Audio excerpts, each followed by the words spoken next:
Congratulations to Tamika and your team for the grant, the Safe Streets grant.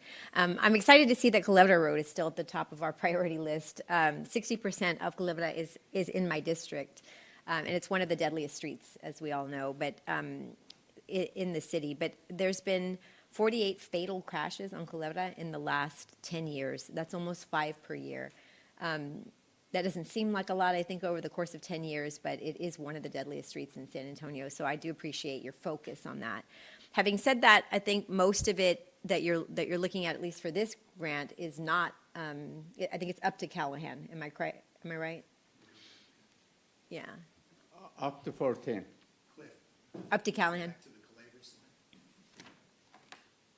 So I'm excited about it, but just, I think it's the first phase, and then we have to stretch all the way over to 1604. But Correct. This is, and I want to clarify, this is, the Segment A was the part that the state owned, so we're not including Segment A, correct? From IH-10 to Bandera Road is a state road, and since we don't know we really could change the cross-section of that existing because of the TxDOT policy, not really reduce any lane. We start from Bandera going to west. We have 18 million from bond. We are using 50 million of that from Bandera to General McMullen, design and build. And the rest from General McMullen to 14, we are asking basically federal grant, which is 7.6 million. Our 20% match, we are putting slightly more than 20% match to kind of make our application more successful. We are putting it slightly more. We are putting 3 million. After the planning is done, then will be this project will apply for the construction following year. Okay, thank you, Razi. And I think I heard you say, Jeff, the port and Brooks asks are in different buckets, right? I mean, we wouldn't be competing with. No, we wouldn't be. They would a different bucket than ours. Okay. Yes. Okay. They would both be for construction dollars. Razi's team's applying for planning. Okay. And I even, honestly, even if they were competing, I'm really supportive of both the Port and the Brooks projects. And I know that this is the second time around that they've applied. So we're hoping that they get those as Correct. well. They've each applied.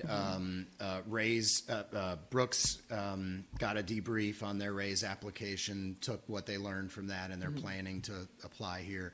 The Port's application for reconnecting communities hasn't come back yet, but I think they've gotten some indication from the feds that should not preclude them from pursuing other opportunities while they wait. Good. And to your point, both of those are also bond fund. There's bond money in each project, so we're very supportive of both and want to see federal dollars leverage what we've already invested. Wonderful. So hopefully we'll all get the prize at the end of the road.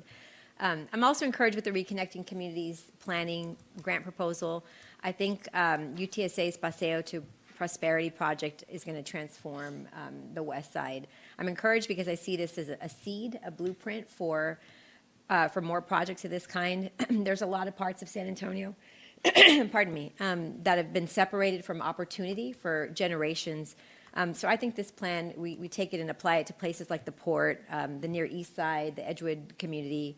I think that's going to be really a big boon to that area, and I'm excited about that. Please let me know how I can help in getting these ideas and these projects greenlighted. Thank you. Yeah, please. Just that a lot of them are cyclists. Yeah. And I, we talk a lot about Vision Zero and bike paths, but I think a lot of times people think of bike riders as, for recreation. But along Culebra, along Old Highway 90, along a lot of the older corridors, they're using their bikes for utility. They're using them to get to the bus stop, to get to work, right? And so that's really what's tragic about it, is people just trying to get to work and school, and a lot of them are cyclists. Yeah, so